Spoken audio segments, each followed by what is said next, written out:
여러분들이 그 복음서를 보면 예수님에 대한 그 이야기가 나오고 있는데, 대개 여러분들이 이야기를 보면 탄생에 대한 얘기를 좀 많이 다루고 있고요. 이제 그러다가 우리가 지난주에 봤던 12살 때 사건이 이렇게 나옵니다. 그리고는 또 예수님의 생애에 대해서 또 이렇게 거의 말씀하지 않고요. 공생애로 이제 갑자기 또 넘어가게 됩니다. 그래서 예수님께서 이제 공생애를 시작하는데 가장 먼저 행하신 일이 이제 오늘 말씀이 언급되고 있는 세례를 받는 거다. 그래서 예수님께서 세례를 받으시고 이제 공생애를 시작하는 장면을 우리가 볼 수가 있습니다. 이때가 연도로는 한 주 27년쯤 됩니다. 주 27년쯤. 그러니까 예수님의 공생애 시작은 한 주 27년쯤인데 어떤 것을 근거로 이제 그런 얘기를 하냐면 누가복음 3장 1절에 보면은 이때 황제 이름이 하나가 등장을 합니다. 우리 성경에 이제 디베리오라고 번역이 되어 있는데 티베리우스죠. 로마의 제2대 황제입니다. 티베리우스라는 황제의 이름이 거기에 등장을 하는데 티베리우스가 황제가 되어서 통치한 지 15년이라는 그런 계산이 나옵니다.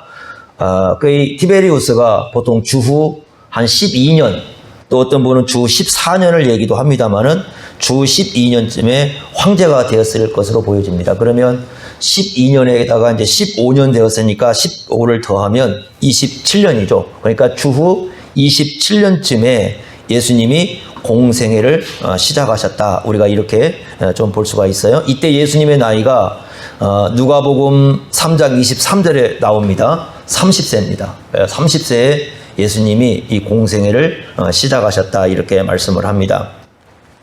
그 유대인들에게 30세는 중요한 나이죠. 왜 그러냐면 몇 가지에 의해서 여러분 그런데요.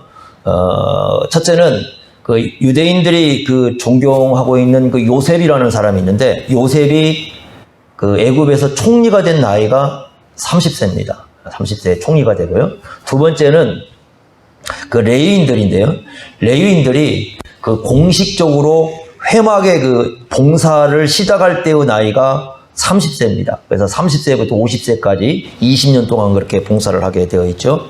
세 번째로 그 다윗인데요. 다윗이 그 유다의 왕이 될 때의 나이가 30세입니다. 그래서 이스라엘 사람들에게는 30세를 어떻게 생각을 했느냐면 어떤 사역을 하기에 가장 적합한 나이다. 이렇게 이제 생각을 하고 있습니다. 그게 이제 보통 그 사람들이 가지고 있었던 생각입니다. 우리도 이제 뭐 이렇게 하다 보면 뭐 이런 거 있지 않습니까? 장로님들은 몇 세쯤 되어야 이게 좀 정상적이다. 또 뭐 집사님들은 몇 세쯤 되어야 이런 어떤 그 이렇게 나이에 대한 의식을 갖고 있거든요. 보통 공적 직무를 집행할 때. 그런데 유대인들 세계 속에서는 이제 30세를 이 공적 직무를 수행할 수 있는 나이로 그렇게 인식을 했습니다. 근데 예수님께서 바로 그 30세에 이제 공생애를 시작하시는 장면이 나오는데 공생애를 시작하면서 예수님께서 가장 먼저 행하신 것이 바로 이 세례를 받는 것입니다. 그 예수님의 세례는 좀 특별한 의미를 갖고 있습니다. 어떤 의미를 갖고 있는가 이제 그걸 이해하는 것이 오늘 우리가 풀어야 할 과제입니다. 먼저 3장, 그 마태복음 3장 11절 한번 보십시오. 그 세례 요한이, 여러분, 세례 그러면 우리가 보통 요한 그러면 세례 요한 이렇게 불러요. 세례 요한은 그 세례를 많이 베풀었습니다. 그러면 이 요한이 베푼 세례의 의미가 거기 등장을 하는데요. 3장 11절에 이렇게 말씀을 했죠. 나는 너희로 뭐 하려고 세례를 주냐면 회개하기 위하여, 이렇게 회개하기 위하여 세례를 주었다. 이렇게 말씀을 합니다. 그러면 여러분 회개를 하려면 뭐가 있다라는 게 전제가 되냐면 죄가 있다라는 게 전제가 되죠. 죄가 있어야 회개를 하는 거니까요. 그래서 3장 6절 보십시오. 3장 6절 마태복음 이렇게 말씀했습니다. 자기들의 죄를 자복하고 요단강에서 그에게 세례를 받더니 그러니까 어떤 사람에게 세례를 줬습니까? 죄를 자복하는 사람. 그러니까 자기가 죄가 있다는 걸 인정하는 사람에게 뭘 줬어요? 세례를 줬어요. 지금 우리가 지금 예수 믿는 사람들이 받는 세례도 사실은 내가 죄인이다라는 걸 인정을 해야 세례를 주는 거거든요. 그냥 주는 게 아니라 내가 죄인이다. 내가 죄인이다 인정한다는 것은 내가 회개를 했다. 그런 의미를 가지고 있거든요. 회개한 사람들에게 사실은 세례를 베푸는 겁니다. 그러니까 요한이 세례를 베푸는 것은 바로 그런 의미를 가지고 있습니다. 근데 3장 14절 보시면 아까 읽었던 말씀, 우리 집사님 읽은 말씀 보겠는데 근데 요한이 이제 예수님이 자신에게 와서 세례를 베풀어라 이렇게 하니까 거부를 합니다. 요한이 세례를 거부해요. 14절에 보니까 요한이 말려, 그러니까 세례를 거부하는 거죠. 내가 당신에게 세례를 받아야 되는데 당신이 내게로 오십니까? 그게 무슨 말이냐면, 만약에 지금 정상적으로 하자면 요한이 오히려 누구에게 세례를 받아야 돼? 예수님께 받아야 되는데 왜 예수님 당신이 나에게 세례를 받으려고 합니까? 라는 그런 질문을 하고 있습니다. 그러니까 이건 요한이 두 가지를 생각한 거예요. 첫째는 뭐냐면, 아까도 말씀드렸지만 예수님은 죄가 없어요. 그죠? 원래 요한이 주는 세례는 어떤 사람에게 세례를 주는 겁니까? 자기 죄를 자복하고 회개하는 사람에게 세례를 주는 건데, 이 요한이 볼 때 예수님은 죄가 없어요. 그러면 예수님은 굳이 세례를 받을 이유가 없어요. 왜냐하면 죄가 없기 때문에. 그러니까 만약에 예수님이 세례를 받는다면 요한이 주는 세례에 의하면 예수님은 뭐가 있는 분이 되는 겁니까? 죄가 있는 분이 되는 거죠. 그러니까 요한이 거부를 하는 겁니다. 예수님 당신은 죄가 없는데 왜 나한테 와서 세례를 받으려고 합니까? 라고 거부를 하는 거죠.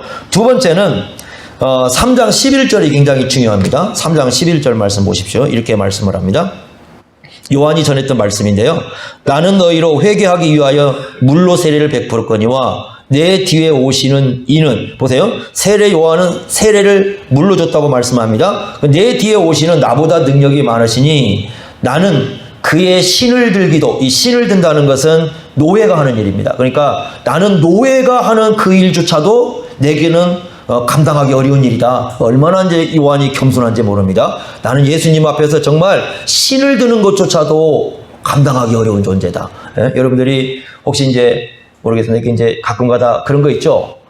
이렇게 나갈 때 이렇게 신발장 정리하시는 분들 계시는데, 제가 이제 안 봤으니까 모르겠는데, 누굽니까? 카터 대통령인가요? 예전에 지미 카터 대통령은 대통령 할 때도 마찬가지였던 것 같은데, 그 대통령을 은퇴하고 나서도 자기 이제 본 교회 가서 이제 이렇게 예배를 드렸는데, 예배 드릴 때 이분이 한 것이 뭐냐면 신발을 정리했다고 그러죠. 그러니까 교인들 예배 드리러 오면은, 그러니까 자기가 평생 할 일이 그것이다 해가지고 이 신발을 정리하고 이제 그런 일을 했다고 그럽니다. 사실인지 제가 알 수가 없지만, 어쨌든 이 신을 정리하고 신발을 든다는 것은 상당히 자기를 낮추는 어떤 겸손의 일이라고 이렇게 볼 수가 있습니다. 그런데 예수님에 대해서 뭐라고 말씀하냐면 이렇게 말씀합니다. 그는 뭘로 세례를 준다고 합니까? 성령과 불로 세례를 주신다. 이렇게 말씀해요. 여러분들, 이거 굉장히 중요한 일이죠? 왜 중요한 일이냐면, 성령을 보내실 수 있는 분은 누구만 보낼 수 있어요? 성령을 보내실 수 있는 분, 누구만 보낼 수 있습니까? 사람이 성령을 보낼 수 있습니까? 왜냐하면 사람은 피조물이고 성령은 하나님이시잖아요. 피조물인 사람이 하나님이신 성령님을 보낼 수 없습니다. 그러니까 사람들 중에서 이게 성령 받으라 이런 얘기를 하시는 분들 굉장히 교만한 겁니다. 왜? 그건 인간이 할 수 있는 얘기가 아니죠. 성령을 보내실 수 있는 분은 오직 누구만 보낼 수 있냐면 하나님만 보내실 수 있는 겁니다. 그러면 성령으로 세례를 주신다는 것은, 성령을 받는다는 것은 12절에 보시면 알복이라는 게 나와요.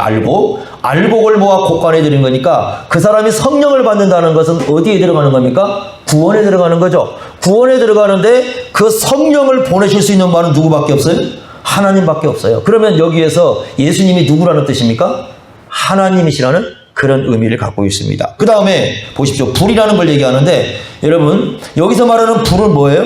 거기 12절에 나옵니다. 12절 보시면 쭉정이는 어디에 들어가요?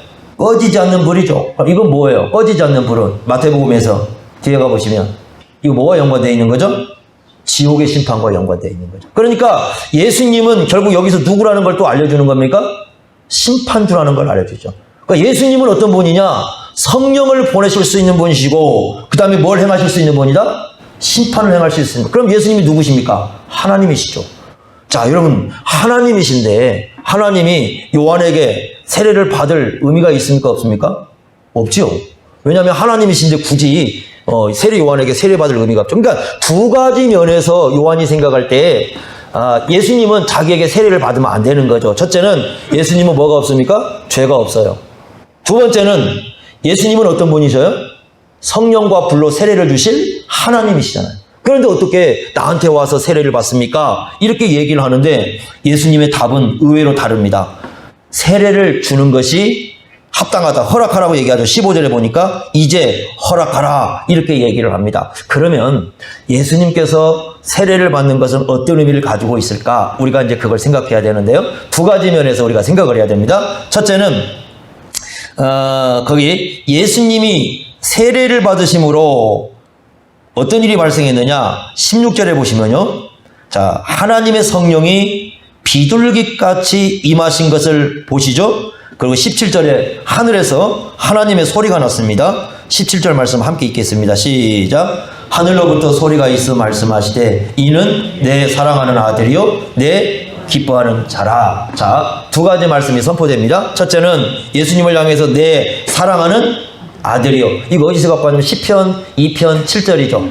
시편 2편 7절에서 가져온 말씀인데 여러분 우리가 시편 2편은 잘 알듯이 왕의 즉위식입니다. 그러니까 시편 2편에서는 예수님을 누구로 우리에게 알려주는 의미가 있냐면 왕인 것을 알려주는 의미가 있는데 그 예수님이 누구라는 겁니까? 하나님의 유일하신 아들이다. 그렇게 말씀하고 있고요. 두 번째는 뭐라고 말씀하느냐? 내 기뻐하는 자라. 그러니까 여러분 여기서 기뻐한다는 말은 이런 뜻이에요.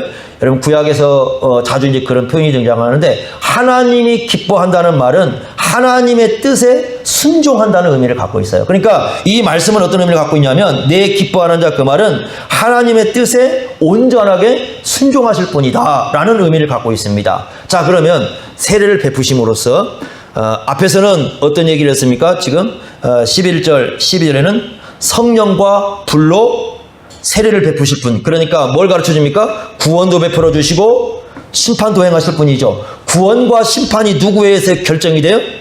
예수님에 의해서 결정이 되는데 이 예수님이 누구시냐? 그랬을 때 17절에 뭐라고 말씀하시는 거예요? 내 사랑하는 아들이고 내 기뻐하는, 공적으로 뭐 하는 겁니까? 선포하는 의미가 있어요. 공적 선포입니다. 예수님이 누구시냐? 이분은 바로 하나님의 아들이시고 이분은 하나님께서 기뻐하시는 분이시다 라는 것을 공적으로 선포를 해줍니다. 그러면 이분이 오셔서 왜 오셨느냐? 하나님의 아들이신 예수님이, 하나님이 기뻐하신 예수님이 왜 오셨느냐? 그랬을 때 앞에서 어떤 걸 선포했습니까? 바로 구원과 심판을 결정하실 누구라는 거예요? 유일한 구원자다. 이런 얘기입니다. 예수님은 하나님의 아들이시고 이 예수님이야말로 우리의 유일한 하나님이 보내신 구원자인 것을 선포하는 게 어떤 의미를 갖고 있어요? 바로 세례라는 의미를 갖고 있어요. 일단은 죄와 상관이 없죠. 죄와 상관이 있는 게 아니에요. 그러니까 세례를 통해서 예수님을 공적으로 선포합니다. 야, 이분이야말로 정말 구원과 심판을 결정할 하나님의 유일하신 아들이요, 하나님께서 보내신 유일한 구원자요. 이걸 딱 선포하는 겁니다. 그러니까 우리의 구원은 오직 누구에 의해서만 결정이 됩니까? 예수님에 의해서만 결정이 되는 거예요. 그러니까 여러분들이요, 예수님을 믿고 있다면, 예수님을 마음속에 주님으로 영접하고 있다면 늘 그 불안에 여러분 휩싸일 필요가 없어요. 얼마 전에도 어떤 분이 이제 그런 쪽지를 하나를 이렇게 저한테 이렇게 주는 게 있는데, 어떤 쪽지냐면 또 666 얘기입니다. 꼭 666 얘기. 666 얘기에다가 또 뭐냐면 또 베리칩을 써놨습니다. 또 이제 또 바뀌었어요. 그게 몇 차원으로 바뀌어가지고 이제 앞으로 또 몇 년 뒤에 예수님 재림하시. 이 사람들은 계속 예수님 재림한다고 얘기했어요. 근데 안 와요.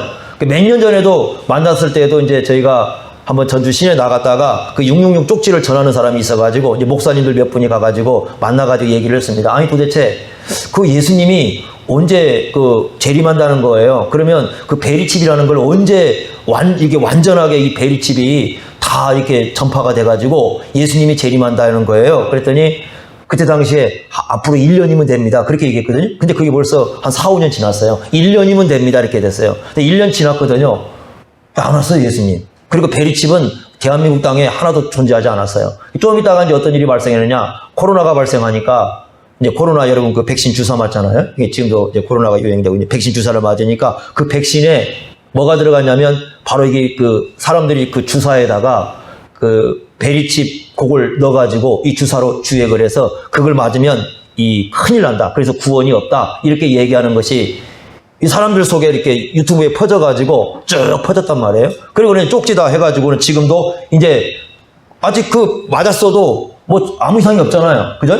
그러니까 이제 다시 또 바꿨어요. 며칠 후 앞으로 4차원의 세계가 뭐 전개가 되는데, 그러면서 몇 년 후에는 또다시 그 역사가 바뀌어가지고 이제는 이 지구에 예수님이 다시 재림한다. 계속 바꾸고 있거든요.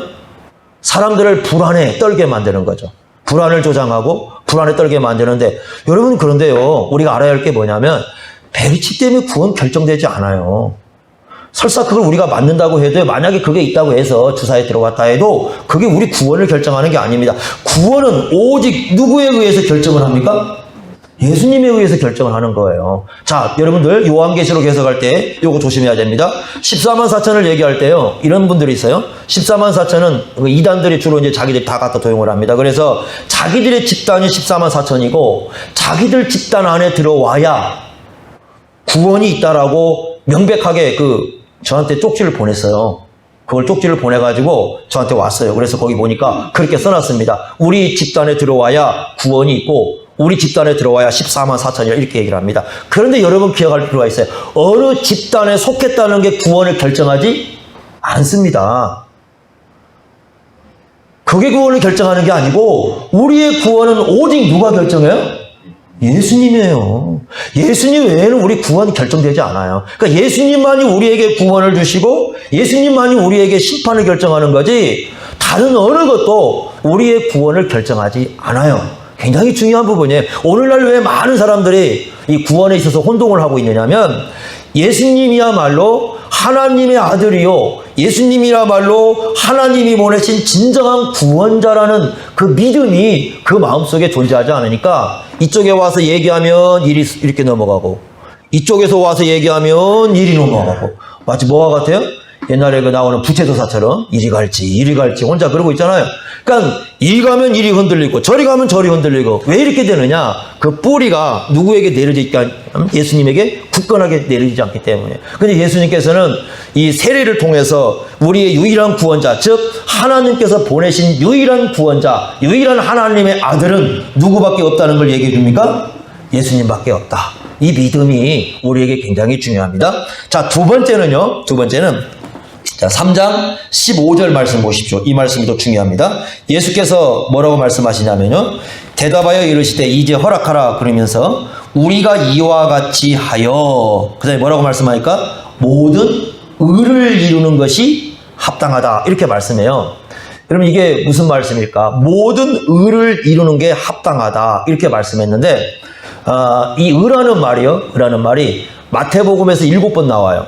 마태복음에서는 상당히 중요한 용어가 의입니다. 그런데 그 마태복음에서 쓰이고 있는 의라는 말은요, 하나님의 뜻과 연관이 되어 있는 말이에요. 하나님의 뜻이다 그 말. 이렇게 쉽게 얘기하면 이런 거예요. 하나님의 뜻이다. 또는 하나님의 계획이다. 뭘 위한 하나님의 계획이에요? 우리의 구원을 위한. 그러니까 우리의 구원을 위한 하나님의 계획이요, 우리의 구원을 위한 하나님의 뜻이다. 그러니까 나에게 뭘 베풀라? 세례를 베풀라. 아니 그러면 예수님이 지금 죄가 없는 분이시잖아요. 죄가 없는 분이고요, 요한의 세례는 죄를 회개하기 위한, 그러니까 죄를 회개한 사람들에게 베푸는 세례이고, 그러면 예수님은 죄가 없는데 죄를 자복하고 회개한 사람에게 베푸는 세례가 도대체 무슨 하나님의 구원의 계획을 이룬다는 그런 의미를 갖는가 하는 것입니다. 이 부분이 이제 우리가 중요하게 생각해야 되는데, 이 부분을 이제 뒤에 가서 우리가 사도 바울이 쓴 서신들을 보면 이런 내용입니다. 예수님은 죄가 없죠? 그런데 왜 예수님이 죄가 없는데 죄인들이 받아야 하는 세례를 받았나? 그랬을 때 이렇게 말씀하는 겁니다. 예수님은 우리와 예수님 자신을 어떻게 하는 거예요? 동일시하는 거예요. 그래서 예수님은 죄가 없지만 누구의 죄를 짊어지는 겁니까? 우리의 죄의 짐을 짊어지는 거예요.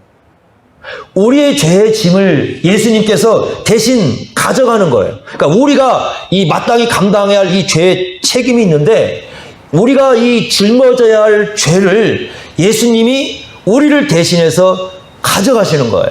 그래서 예수님의 세례는 우리를 대신해서 죄를 짊어지는 그런 의미를 가지고 있습니다. 예수님께서요, 십자가에 죽으신 것은 예수님에게 죄가 있어서가 그런 게 아니에요. 예수님이요, 일생 동안 태어날 때부터 십자가에 죽으실 때까지 예수님은 죄를 발견할 수 없는 분이에요. 어떤 누구도 예수님이 죄가 있다라고 발견하지 못했습니다. 예수님은 죄가 없는 분이에요.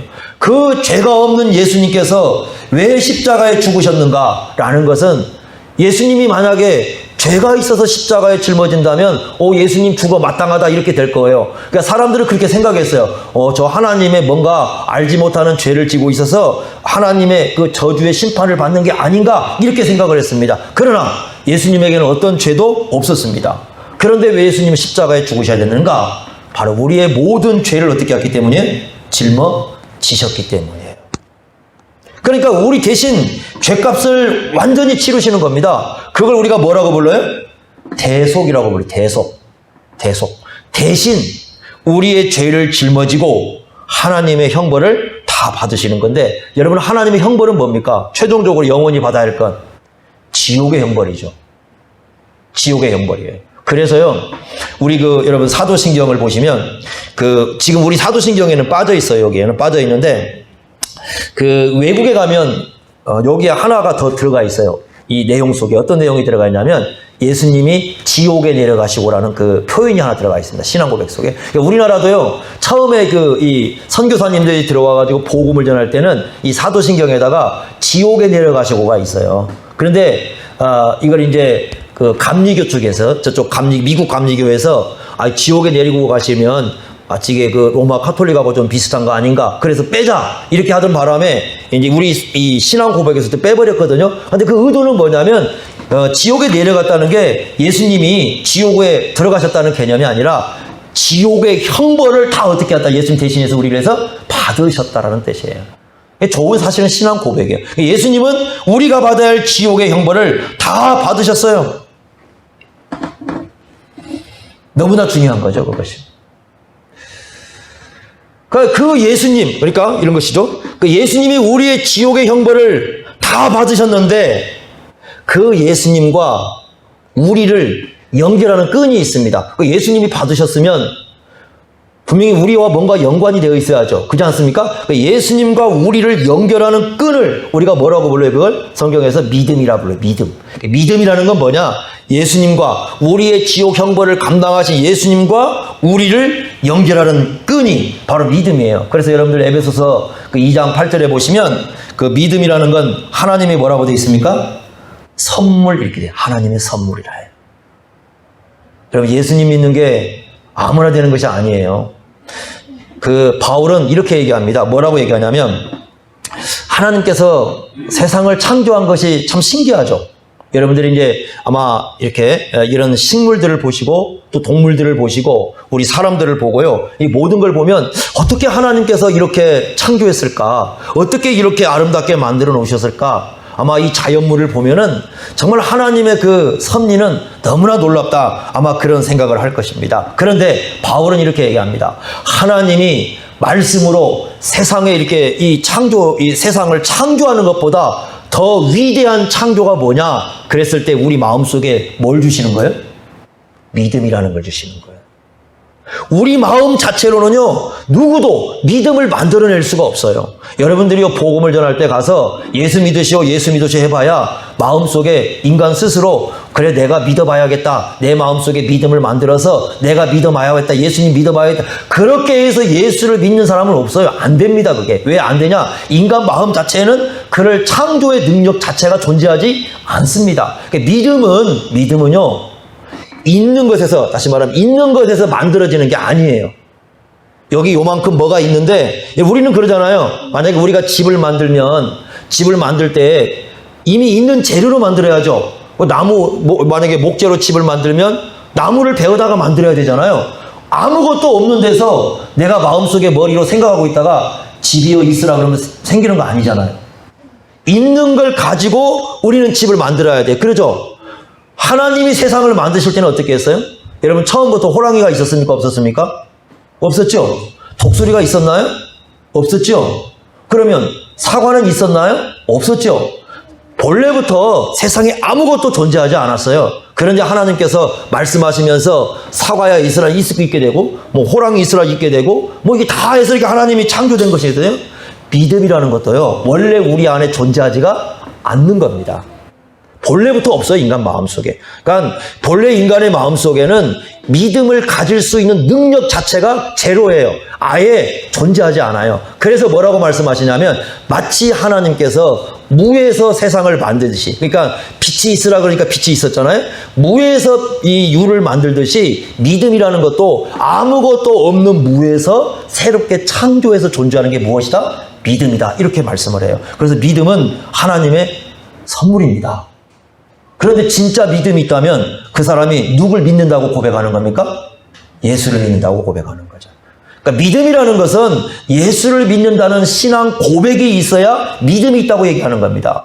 예수님이 나의 구원자라는 것, 예수님이 나를 사랑하신다는 것, 그걸 믿어야 그 사람이 믿음이 있다고 말씀을 하는데, 그 믿음은 우리 스스로 만들어내는 게 아니라 우리 안에서 누가 주셔야 되는 겁니까?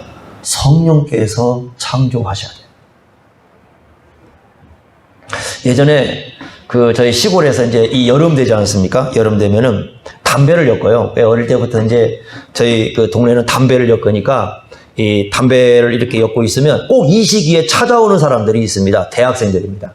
대학생 그 선교단체가 이렇게 찾아와가지고 동네 와서 그 사형리 가지고 이제 복음을 전한다고 동네 사람들에게 이렇게 다니거든요. 그러면 이제 와가지고 오면은 그때 당시에 가장 좋은 게 미숫가루잖아요. 저희 시골에서 담배 농사를 지면 이제 그 세 가지가 아주 우리에게는 이 담배 농사 이렇게 뜨거운 여름에 담배 농사 질 때는 세 가지가 아주 우리에게는 유쾌하게 하는 내용이었어요. 첫째는 그러니까 애들끼리 모여가지고 옛날에는 뭐라고 그랬나 수영하러 가는 건데요. 물가에 가서 막 수영하는 겁니다. 그러면 막 한 뜨거운 여름에 아이들이 이렇게 모여가지고 이렇게 가가지고 저희들이 이제 말막곡이라는 곳이 있었는데 그곳에 가면 막 다 나와 있습니다. 애들이 와가지고 그 밑에서 막 이 수영을 하잖아요. 얼마나 좋은지 모릅니다. 이게 첫 번째고요.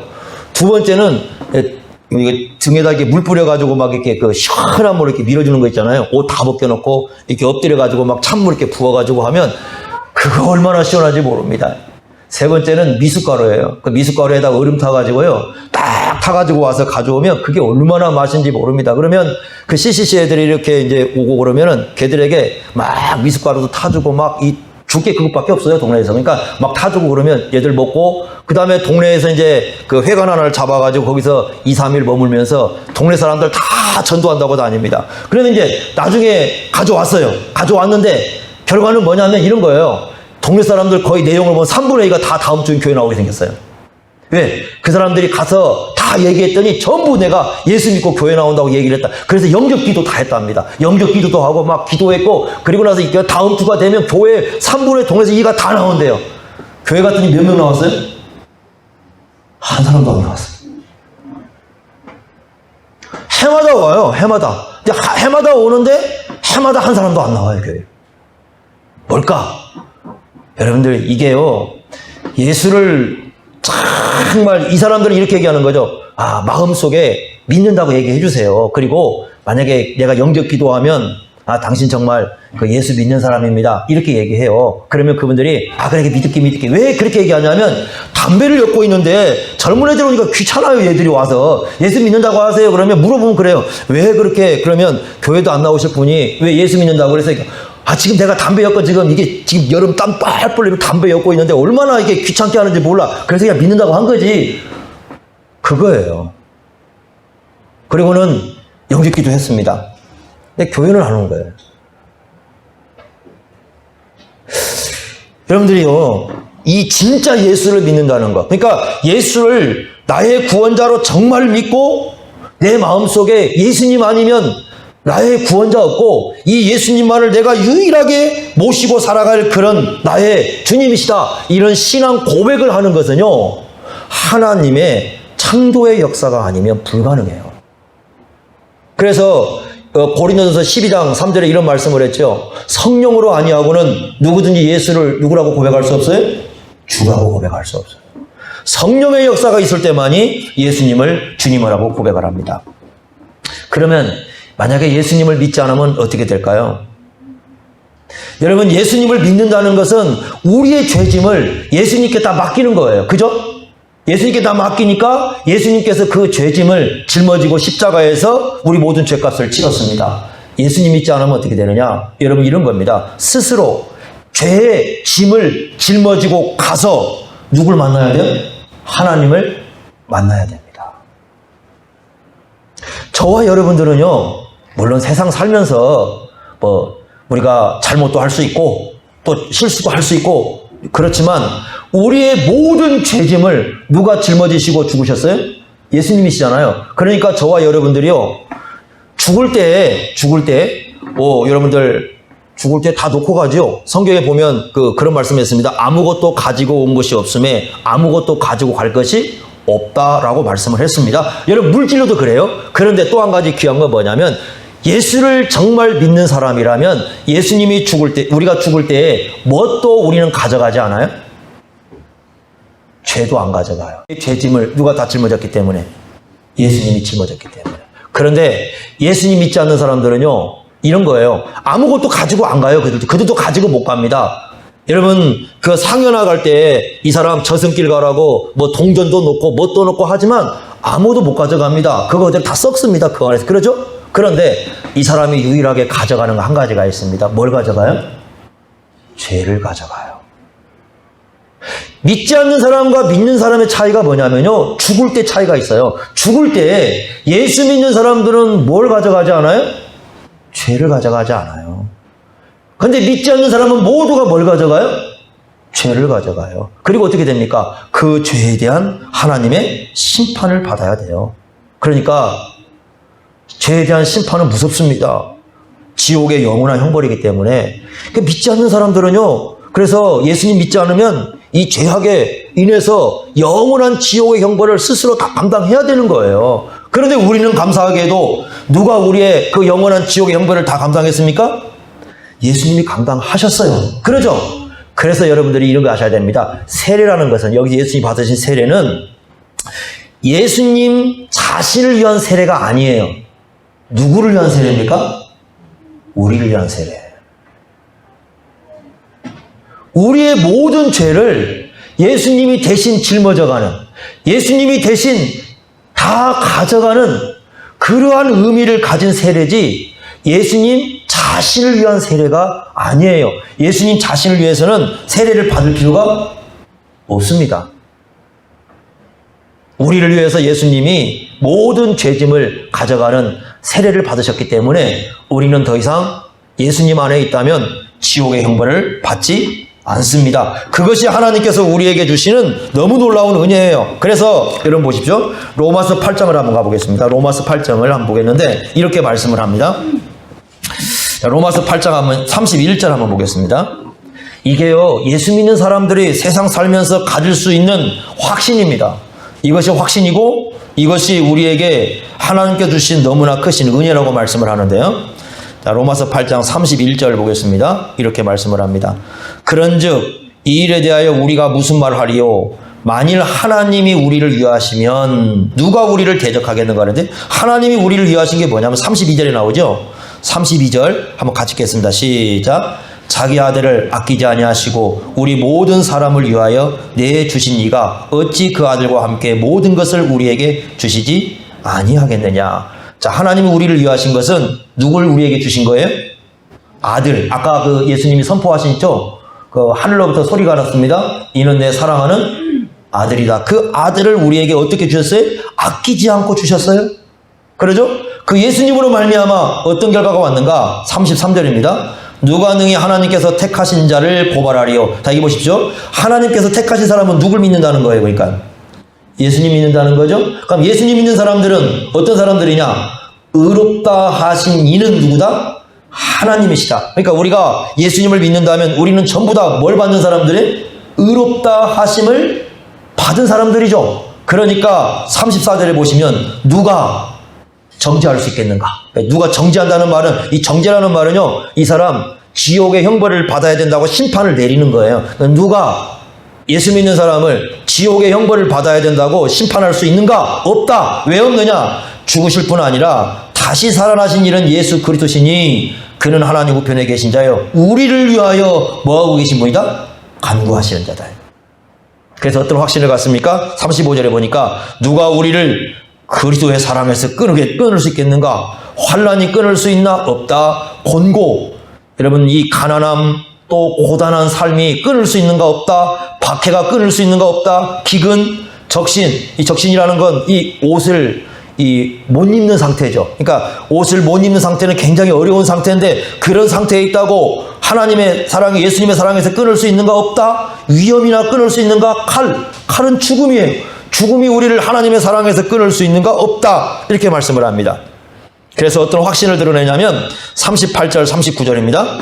자, 38절 39절 함께 읽겠습니다. 시작. 내가 확신하노니 사망이나 생명이나 천사들이나 권세자들이나 현재일이나 장래일이나 능력이나 높음이나 기쁨이나 다른 어떤 피조물이라도 우리를 우리 주 그리스도 예수 안에 있는 하나님의 사랑에서 끊을 수 없으리라. 어느 곳에 있든지 무엇을 하든지 예수 안에 있다면 하나님의 사랑에서 우리를 끊을 수 있는 게 있어요? 없어요? 없어요. 여러분, 우리가 삶을 살다 보면 때로는 고난을 당합니다. 때로는 어려움도 당합니다. 때로는 몸이 아플 수도 있습니다. 때로는 죽음이 올 수도 있습니다. 때로는 인간관계 때문에 힘들 수도 있습니다. 때로는 어떤 삶 속에서 먹지 못한 것 때문에 고통을 당할 수도 있습니다. 때로는 우리에게 전쟁이 있을 수도 있고요. 때로는 기근 때문에 사람이 죽을 수도 있어요. 그런데 중요한 건 뭐냐면 어떤 상황에 처해 있든지 우리가 어떤 위치에 있든지 우리가 누구 안에 있다면 예수님 안에 있다면 하나님에서 사랑해서 끊을 수 있는 건 있다 없다? 없어요. 하나님에서 사랑해서 끊으려면 누구보다 더 강해야 돼요?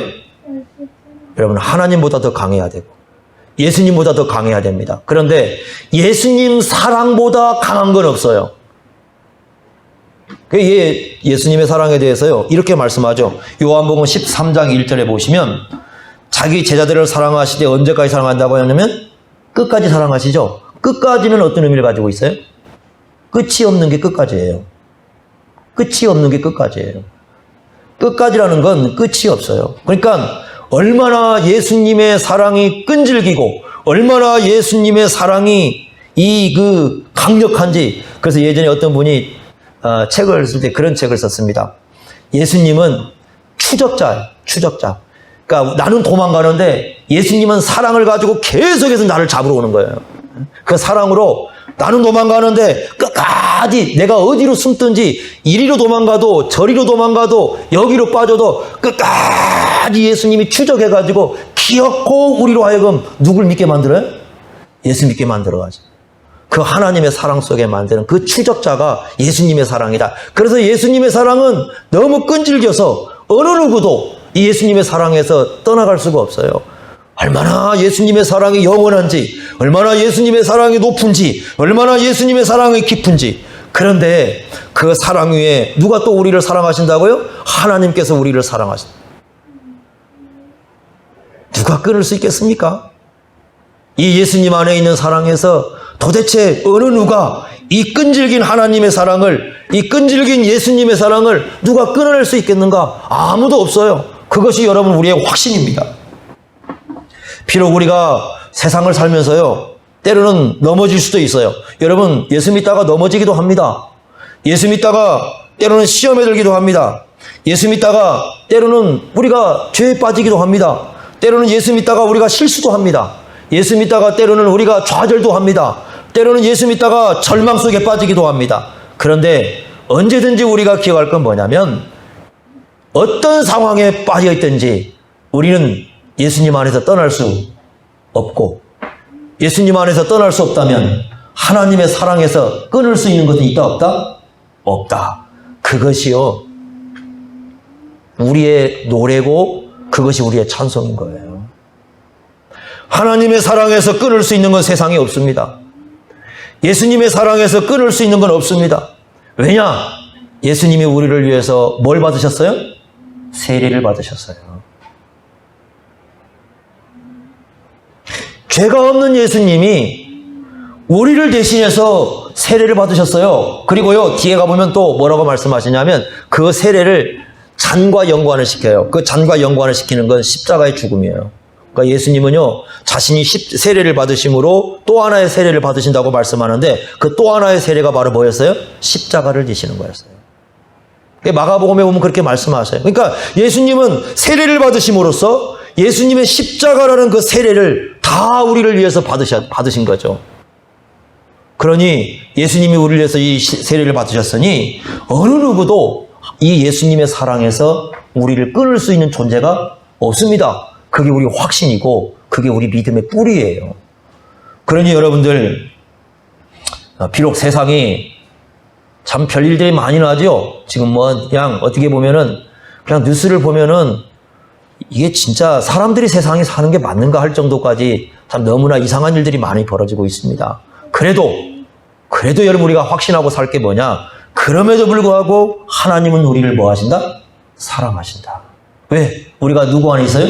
예수 안에 있고. 예수님은 우리를 위해서 뭘 받으셨어요? 세례를 받으셨어요. 예? 세례를 받으셨어요? 그것에 근거해서 우리가 뭘 받아요 또? 세례 받아요. 그러니까 우리가 세례라는 것은 두 가지 의미가 있죠? 첫 번째는 주님 제가 누굽니다. 죄인입니다. 고백이죠. 두 번째는 뭡니까? 나의 유일한 구원자는 누구십니까? 예수님이십니다. 예수님께서 이 죄인을 사랑하셔서 우리 죄를 짊어지시고 죽으셨기 때문에 우리를 모든 죄값을 치르시고 우리를 구원하신 그러한 구원자라는 걸 우리가 믿음으로 고백하고 신앙으로 고백하는 게 이게 세례 아닙니까? 그러니까 예수님이 받은 우리를 위한 세례는 결국 또한 우리가 세례를 받는 것에 근거가 되는 거예요.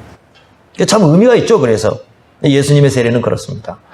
예수님의 세례는 이런 의미를 가지고 있다는 것을 생각하시면서 여러분, 우리 자신이 세례받는 것도 중요하지만 예수님이 우리를 위해서 받은 세례가 어쩌면 우리의 너무나 중요한 믿음의 확신을 주는 근거가 되는 겁니다. 근거가 되는 거예요. 예수님께서 공생애를 시작하면서 이런 은혜를 우리에게 베풀었다는 것을 다시 한번 기억하시면서 또 한 주간도 예수님의 사랑, 하나님의 사랑, 영원한 지옥 형벌의 모든 걸 짊어지고 우리를 대신해서 죽으신 그 예수님의 놀라운 사랑을 마음속에 기억하시면서 예수님의 사랑 안에서 살아가는 그런 삶을 살아갈 수 있기를 바랍니다. 기도하겠습니다. 하나님 아버지, 감사합니다. 우리가 짊어져야 할 이 죄에 대한 책임, 그리하여 영원한 형벌을 받아야 하는 것을 주님께서 모두 짊어지셨습니다. 불의 세례를, 불 심판을 우리가 받아야 되는데 그 모든 걸 우리 예수님께서 대신 짊어지셨습니다. 그리하여 우리 속에서 이 죄에 대한 형벌을 다 제거하시고 하나님의 사랑 안에서, 예수님 안의 사랑 안에서 살아갈 수 있도록 은혜 주심을 감사합니다.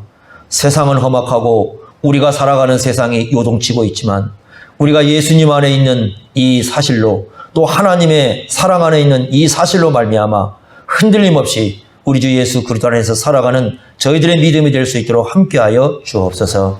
오늘도 함께 하심을 감사하며 예수님의 이름으로 기도하옵나이다. 아멘.